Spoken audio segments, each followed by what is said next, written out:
Okay, hello everyone. This is FIDE Master Dennis Monokroussos, and today we're going to repair whatever damage was done to the confidence levels of the Francophiles in my audience. In other words, I'm going to provide some ways in which Black can respond to this interesting gambit line invented by Stefan Bucher, and which I played fairly regularly, at least in Blitz, for many years, though I've more or less given this up. At any rate, the line begins e4, e6, c4, d5, excuse me, and now the main line continues cd, ed, queen b3. So last time, and if you didn't see the last show, I do recommend that you watch it before you tune into this one, or continue with this one.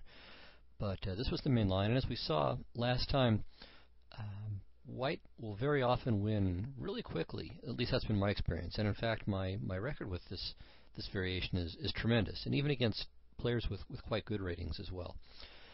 So what I had said at the end of the last program, and I think at other points during that show, is that what Black needs to do is to take the game and spin it in a new direction, to not go with White's momentum. And what I'd like to show in this program are a number of ways in which Black can do just that. And what's remarkable is that Black really has a very wide variety of ways in which he can successfully combat this line, and I think even gain an advantage. And I think we can discuss both, let's say, psychological sorts of approaches and objectively good ones as well. And sometimes probably these two overlap. All right, well, let me start here. And note that, first of all, Black can avoid the whole main line of this to begin with. So one rather conventional way to do this is with the move c5. And this goes into a pretty decent Sicilian most of the time. So let's say knight f3, knight c6, knight c3, let's say Black plays knight f6. And here, kind of surprisingly, we're going to transpose into a variation that's played by Wróblewski with the white pieces fairly regularly. So that continues bishop to e2. Black plays d5. White takes with the e-pawn and then plays d4. And there's, okay, not a tremendous amount of theory on this, but there is some theory, and it would be worth checking out some of the games and maybe messing around with your computer a little bit. I think Black is doing just fine here, but White doesn't have to be unhappy with this either. And this is a variation that I didn't really mind with White, although I certainly wouldn't say that White has any sort of advantage here against best play. But it's interesting. Now, something that I really did not like to see very much, to be honest, is after knight to c3, either e5 or knight to d4. So both of these thwart White's attempt or desire to play d4 on the next move. And I like this general strategy of trying to punish White, or punish a player, whichever color is relevant, when that player tries some sideline and then hopes to come back to a kind of a mainline approach. So either of those moves really is a bit of a thorn in White's flesh. The reason why e5 is good, so it might look kind of strange. I mean, now White's up 2 moves. But the problem for White here is this knight on f3 is misplaced. I mean, White would prefer to have the knight on e2 so he can play g3 and f4. And this would be kind of a Botvinnik variation, or a Botvinnik system against the English. So White's knight is on the wrong place, and Black will be able to utilize that plan himself. So g6, d6, knight e7, castles, and go for f5. So it is not clear whether the knight on f3, whether White's knight on f3 is an asset or a liability. Kind of like the Petrov defense. Black seems to be a tempo up in a symmetrical position with his knight on e4, but the problem is that the knight on e4 is vulnerable there. So here it's not that the white knight on f3 is vulnerable, but just that the seeming gain of a tempo may in fact be a liability in some ways. Okay, knight to d4. All right, this is not really throwing away a tempo, but again, it has the same idea of preventing d4. And in Sicilian defenses, and closed Sicilians in particular, Black often tries to plunk a knight on d4. So this is kind of a thematic idea. Okay, so if you're a player who doesn't mind Sicilians, at least kind of a slow-moving Sicilian, then this might be a way for you to approach things. Alright, now there's some other, maybe a little bit more funky ideas, one of which is the move b6.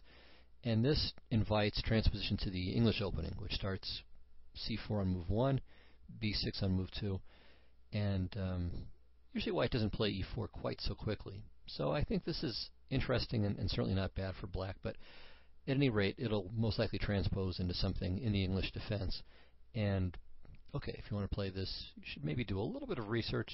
It won't be an awful lot to do, but a little bit would be appropriate. Alright, a third way for black to continue here, besides going down the main line, is with the move c6. And I saw this fairly regularly too. White plays d4, black plays d5, and white has a few options here, but none are really spectacular. Okay, so one is just to take on d5 this way.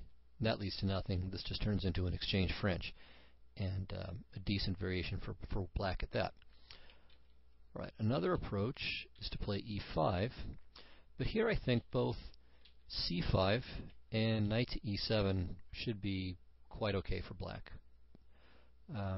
It's basically an advanced Caro-Kann, and white has maybe played c4 a little bit too early.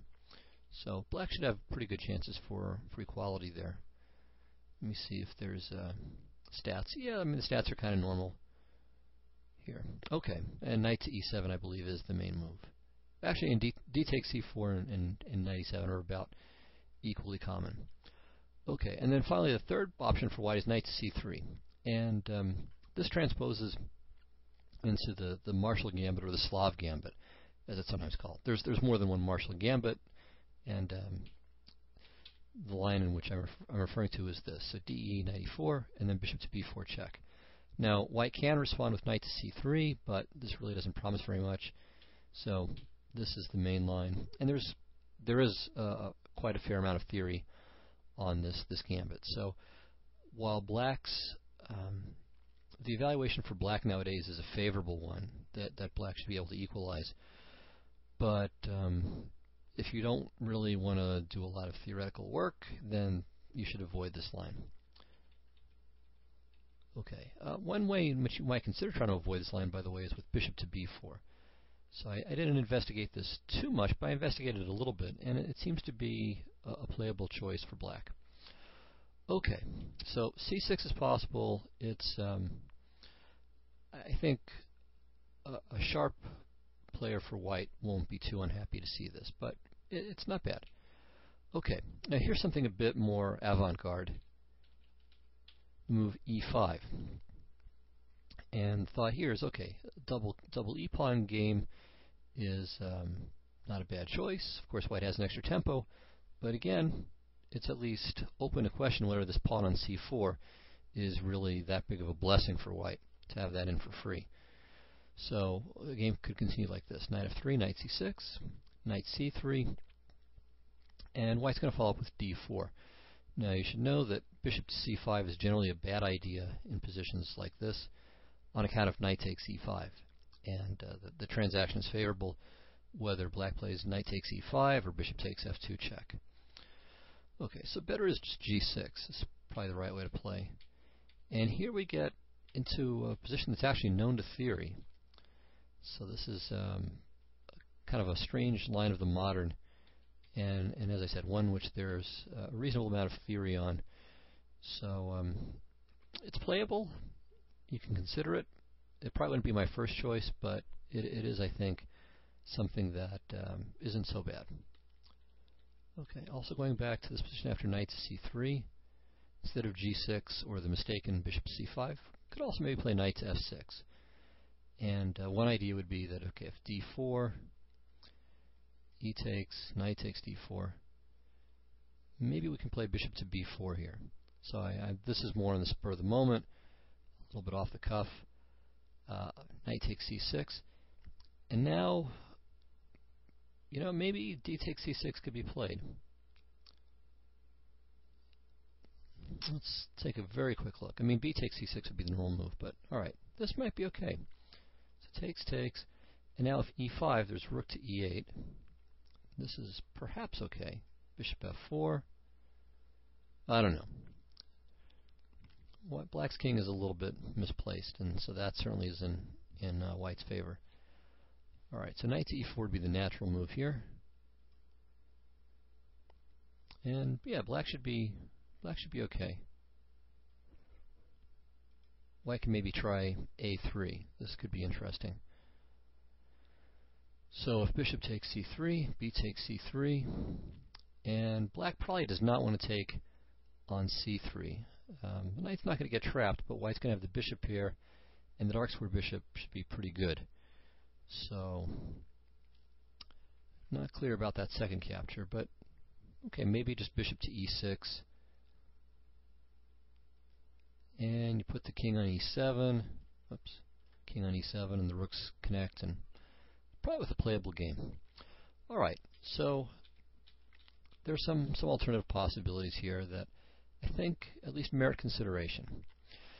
And certainly, again, one of the things you want to bear in mind is, if you know something about your opponent, what sorts of openings does he like and dislike? Generally speaking, if someone's playing this gambit line against the French, you can infer with some degree of probability at least one of two things. First, that the person does not like the typical closed position that occurs in the French, and second, that the player likes to get in a sharp kinds of positions. I mean, those are both pretty natural inferences to make. So, to the extent that one of these lines lends itself to a more blocked position, that makes it psychologically, I think, a better way to play, at least as long as it's a line that you don't mind playing yourself. Okay, well, let's continue here with the main line, d5, and we get back to our basic starting position here. Now, here too, I think black has some very interesting ways to decline the gambit and to try to put the shoe on the other foot. So one way, which looks a little bit ridiculous at first glance, is just bishop to d6. So not only is black not taking the pawn, but he's freely giving away his own d-pawn. But the kind of position that arises after a move like, let's say e takes d5 for starters, really isn't what white had in mind. I mean, it's an okay position, but black will have good chances of regaining the d-pawn at some point, and then white will have the two, well, we'll have still another isolated d-pawn, and black is going to develop more quickly than white is here. So that's, again, not really in the spirit of what white likes out of this variation. And conversely, if queen takes d5, then knight f6, followed by castling, and black is actually going to whip up a pretty impressive initiative in a hurry. So this is also a line that's worth considering. Now, if you're a typical French player and you like to keep things clogged up, you like control, and you're not kind of a free-willing gambiteer yourself, you might want to avoid this. But I really think that this is not just psychologically good, this variation, but I think this pawn sacrifice is actually sound and even gives black some fair chances to gain an objective advantage.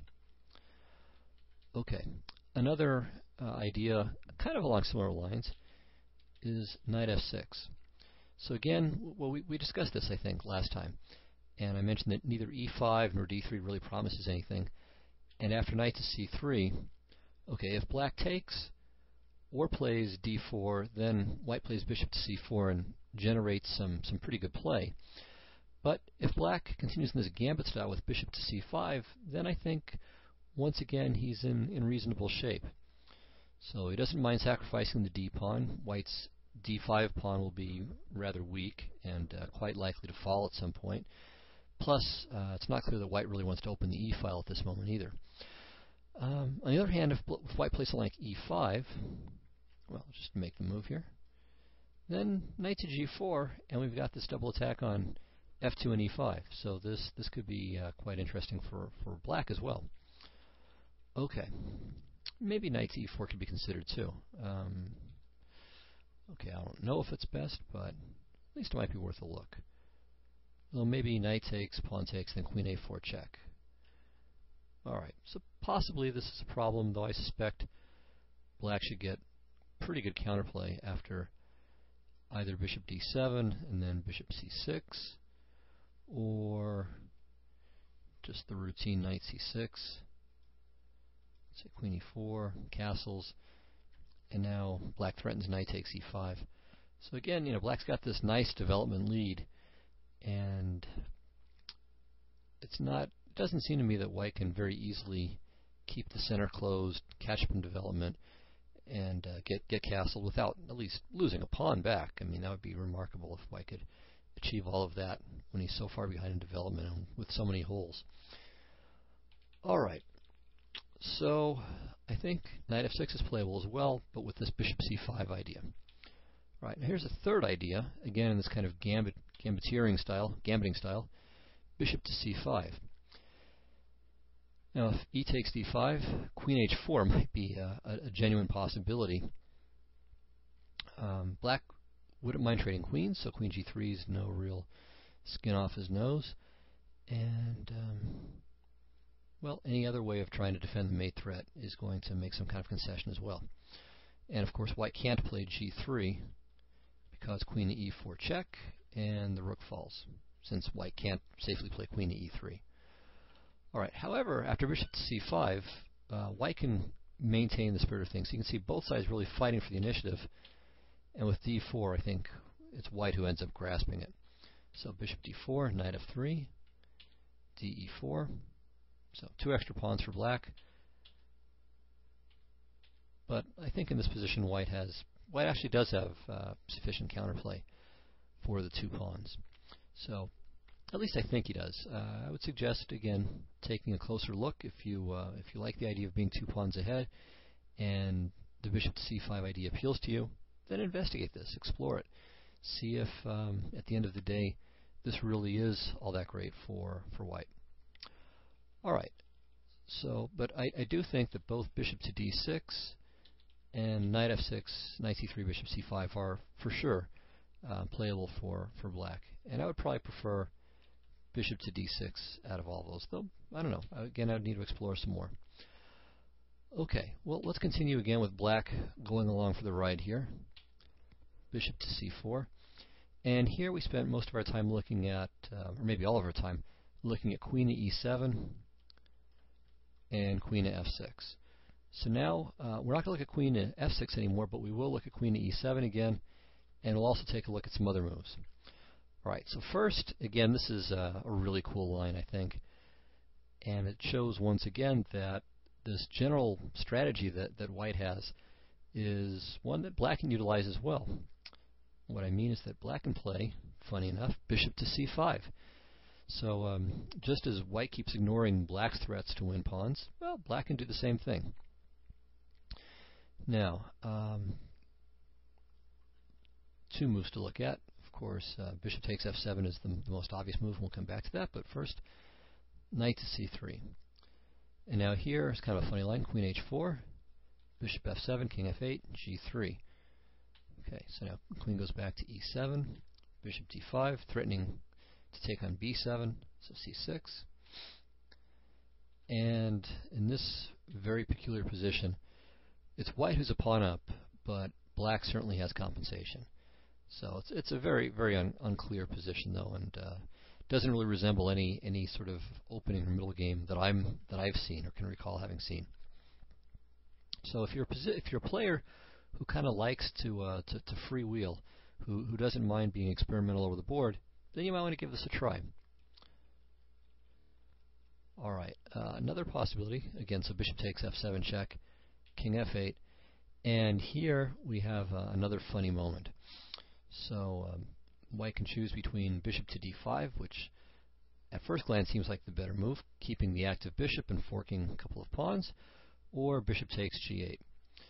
And since this whole variation is kind of topsy-turvy, it probably won't be a surprise to you to see that bishop takes g8 is probably the best move.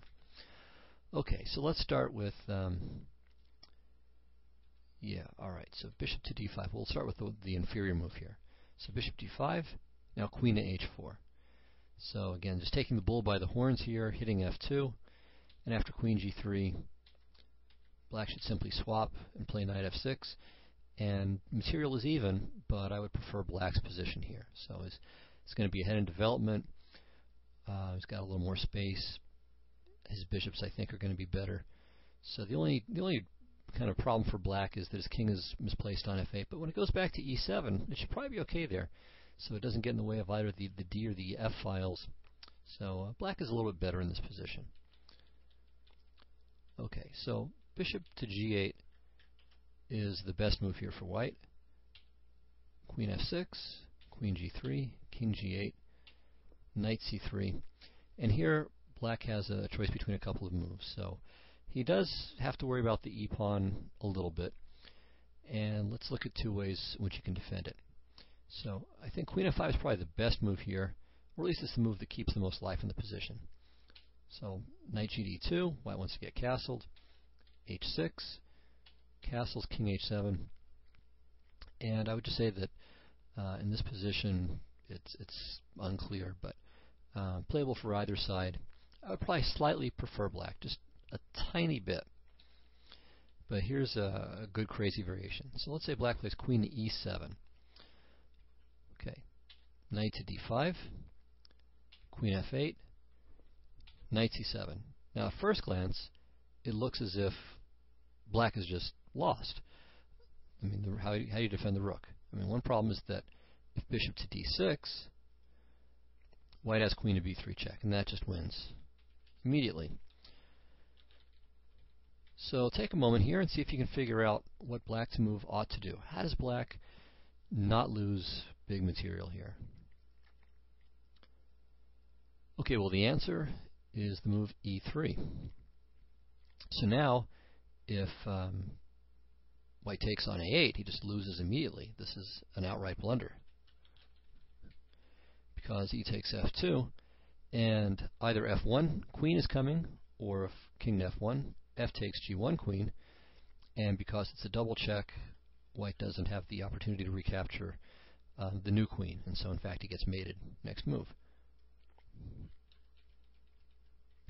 So here it's white who has to find something, because if he just takes the pawn somehow, say d takes e3, well, now bishop to d6 is fine, because the queen can't jump over her pawn to get to e3. So probably the best move here is knight to h3, and this gives adequate protection to the pawn on f2. But we wonder, well, what about bishop to d6? Well, it's there, but now white gets sufficient play in a very concrete way. So queen takes e3, bishop c7, knight to g5. And all of a sudden, the threat of queen to b3 is a really big deal. I mean, this is threatening just mate in two. Black can't play bishop to e6, so that's no solution. And black also has to worry about, let's say he plays some queen move that covers the b3 square. Well, in that case, white also will have queen to e8 check. And also g6 is no good because of queen to b3 check, followed by queen to c3 check, and then queen takes c7. Maybe there's something even better, but I'll just show you this. So here, queen c3. Now I suppose we could maybe consider king to h6, though this looks semi-suicidal. Okay, what do we do? Alright, if d4, maybe d3.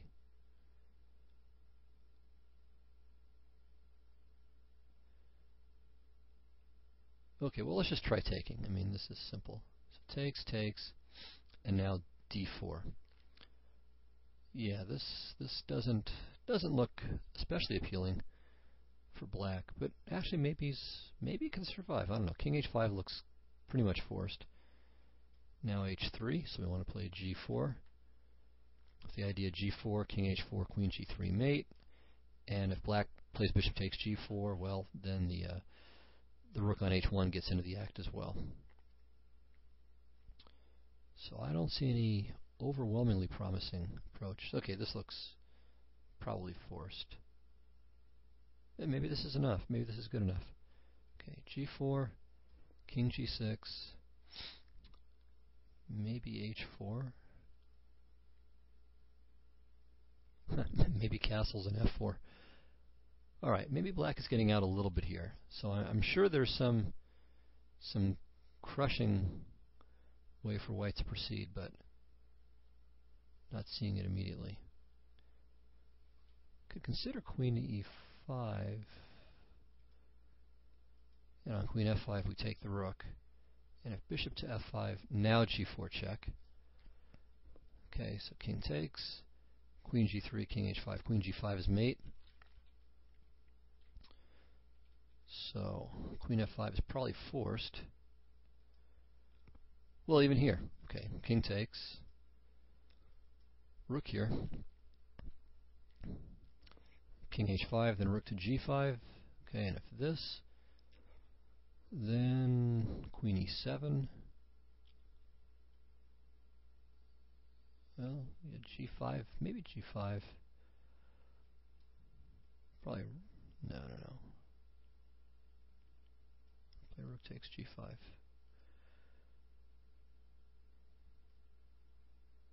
Okay, yeah, queen e6. Alright, so that doesn't quite work. There must be a forced mate here. There must. I mean, queen g3, I don't see it. Queen g3, king h5, and it looks like a dead end. So this seems like it should be right. Golly gee. Well, I mean, okay. The original idea was just to take on h8. That probably can't be bad. I mean, we're simply going to be an exchange ahead, and black's king is in dire straits. Alright, so that's simple.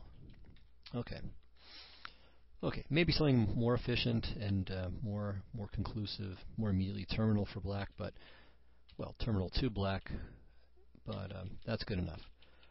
Okay, so anyway, g6 doesn't seem to work.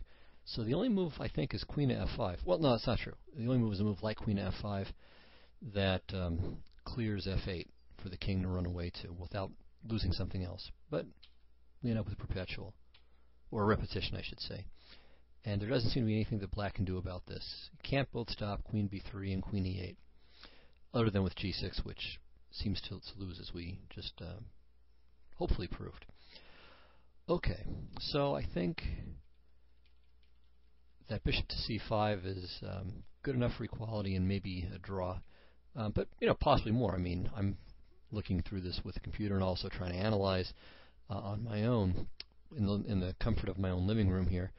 Whereas over the board, and certainly in Blitz, that's a whole other story. Okay, so now queen e7. So this is a move we looked at quite a bit, and I just want to show that this too is good in a number of ways. Okay, so knight to c3. Now here, one of the good lines that I discovered for black, even many years ago, was c6. And I think the best white's going to do here is reach a slightly inferior endgame, but a playable one. Okay, so d3, and now b5. So that's the idea behind c6. Okay, so here, and now bishop to d5. And the funny thing is that it's white is going to snare the rook in the corner, but there are some tricks. Now here, black has to be a little bit careful. Once again, there's probably going to be that temptation to just take on d3. After all, what difference can it possibly make? Well, you'll see. So ed3. Actually, before I show you, let me again make this kind of a challenge for you.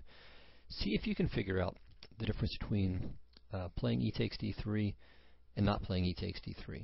So where will the lines diverge, other than just with the one pawn? What significant diversion is going to occur later on?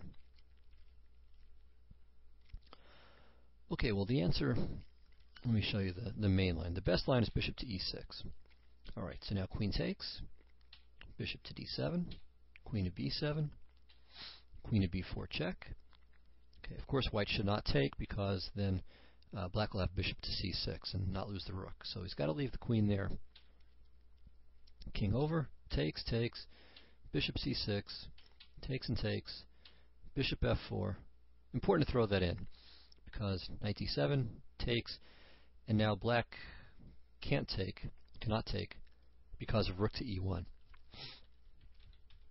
So black should just play bishop to c5, and he's got a slight advantage here. Materially, white is doing fine, so he's got a rook and two pawns for a bishop and a knight. But it looks like the minor pieces should be more active and more easily achieve serious play, at least right away. So it's going to take white quite a while, especially to get this rook on h1 into the game. So for that reason, I think white is a little bit worse. Okay, well, so what's the big difference here? Why not play e takes d3 earlier? Well, the point is king f1, bishop e6 takes here, and now queen to b4 isn't check. So that's the problem. So, you always have to be careful, and again, this is one of these things where making the natural move is often going to send you flying off on the banana peel. Okay, but with the immediate bishop to e6, black reaches a favorable ending. Okay, well, let's leave that to the side and take a look at knight to f6. Alright, so we saw this last time, d3, e takes d3, and now the move that I showed you was king to f1. And I mentioned, though, that bishop to e3 is probably better. And we'll see why king f1 isn't so good in this particular case. So knight b to d7, bishop g5, knight c5, queen a3. And this happened in the game that we saw. And there, black played queen to e5, which was a clear mistake. Okay, instead, though, black should play bishop to e6. And this turns out to be a very good move. All right, now it's a very obvious and natural move, and one that's often bad on account of simply rook to e1. But the problem for white here is that if rook to e1, d2 just wins on the spot. Because not only is this threatened, but also bishop takes c4 with check. So black just wins on the spot after rook to e1. So knight to d5 is probably the best move. And here, black has a number of good ways to play. I'll just give the safest. That's still clearly winning. So just bishop takes d5, bishop d5, castles, attacking the bishop, and then king to b8. And, okay, black is simply up 2 pawns here with better development, safer king. Everything is more or less in his favor at this point. So, maybe white doesn't quite need to resign, but it's not far from resigning. I mean, really, I think a few accurate moves and white will just be out of business here. Okay, so that, I think, is a pretty convincing reason why king f1 isn't any good. So bishop to e3 is better, and here black shouldn't play d2 check, but just get on with the development. So knight b to d7, white castles, and now knight to e5. And so this is important for black to get rid of white's strong bishop on c4. Okay, so nothing better than knight f3 here, knight c4, queen c4, and now queen to b4. So this is a very good and important move, because if white is just given one more tempo to play rook h to e1, black can probably just about cash his chips. Okay, maybe it's not quite that bad, but it's pretty close. So he really needs to untangle his forces and get castled quickly. And so queen to b4 is a big step in that direction. Okay, so queen takes d3, threatening mate on the back rank. Okay, but simply bishop to d6. All right, now knight to g5. And the hope here for white is to play bishop to d4, when he'll not only be threatening rook h to e1, but also, if black castles, to take on f6 and then to take on h7 with mate. All right. Bishop to e6, though, is a good move for black. The idea of castling this way instead. And after, say, king to b1, castles, takes and takes, black is better. He's up a pawn. It's not the greatest pawn in history, but it's there, and white's the one who needs to prove that he either has sufficient compensation for this pawn or that he can win it back. So again, black is safe. It's up one pawn. And also white's king is a little bit airy compared to black's. So this is definitely something that black should be happy to achieve in the game.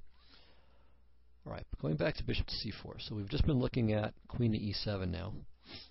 Alright, now let's look at what might be just the best move. Queen to d7.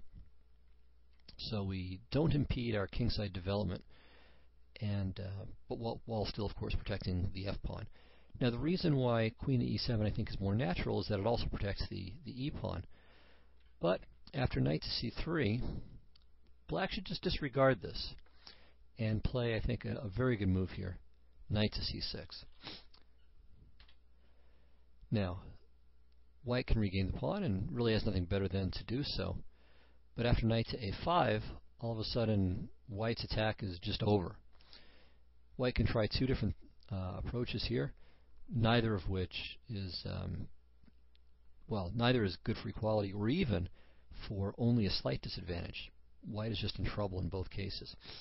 So after either queen to, we'll start with the, queen to e3. Oops, sorry. Queen to e3. So this looks kind of tricky and dangerous and scary and all of that. And if black were to play some kind of move like bishop to e7, well then white could save this bishop, could retreat it to e2 or someplace.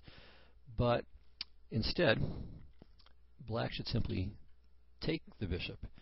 And there's really nothing here for white. I mean, knight f6 check it doesn't do anything. So knight f6, king d8, and now the knight's hanging, the queen's hanging. Okay, we can take. Black takes. And remember, black's up a piece right now. So if white just takes on e3, black takes on d7, it's game over. If knight f8, then knight c2, and it's really game over because black is going to be up a rook, and the knight can't escape. So this is utterly hopeless. So the only move for white here is knight to d6, again with double check, king d8, and knight takes c4. Ironically, just as in all of the lines we looked at last week, white's moving his king gave him fantastic attacking chances rather than putting his king in danger. Well, so it is here, but with black's king. So queen to d5, hitting g2 as well as the knight. So knight to e5 is more or less forced to counter-threaten the pawn on f7. But after bishop to d6, frankly, white is just losing here. I mean, black's aim is just to play f6, knight h6, rook e8, and he's going to have a whale of an attack. This bishop on c8 is also a terrific piece. It's unopposed, and squares like d3 might be, it would be tremendous. And as you see, I mean, this knight on e5 is going to leave, so that might become a genuine possibility. So again, I would say that black is simply winning in this position. I think white is in huge trouble here. Okay, so after knight to a5, the best move is probably just the wimpy queen to b5. But after we trade and then play queen to e6, white has absolutely nothing here. He has to trade queens. Black has the bishop here, and white has this isolated d-pawn for no compensation whatsoever. So black is clearly better here, and already, just after 9 moves, white has nothing to look forward to but suffering and the hope that he can save the game with good endgame technique. So it looks like this is more or less forced too. I mean, it's hard to see a really good improvement for white. One interesting idea is knight to h3, and after knight to c6 to play knight to g5. But again, it looks like kind of a blank shot. So knight h6, maybe white can castle, black plays knight to d4, and alright, white will most likely win the e4 pawn back, but again, black just has a very nice position. His pieces are incredibly well centralized, and white's isolated d-pawn is also a disadvantage.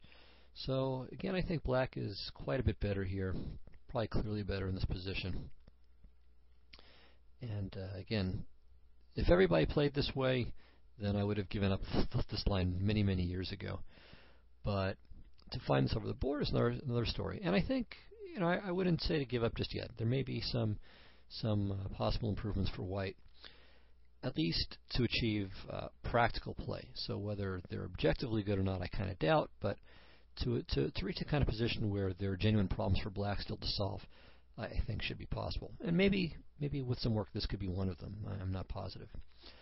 All right, well, at any rate, it is clear that after knight to c3, knight c6, white really is just about busted here. It's got some serious problems. And at any rate, this line is this whole line with queen to b3 is not a problem for black, but it is a practical problem. So you do need to know a little bit, but once you know that little bit and you've kind of worked it out, and you've sort of gotten yourself accustomed to knowing what tricks white has up his sleeve, then you can face this with complete confidence. So I hope you found this interesting as well as useful, in case any other viewers of the show play you and try this line out against you. I hope too that it gives you a little bit of encouragement, both for trying and facing sharp experimental lines like this. There's always something interesting like this. I mean, every opening you'll find clever people looking for tactical approaches, ways of avoiding theory, and finding a few tricks. So hopefully, these byways will become more interesting to you, and not something that you're afraid of either. So it's not bad to look for. Well, let me start this thought over. I think there are really 3 ways that you can try to meet such lines in general. All right, one is just to try to meet it head on and bust it.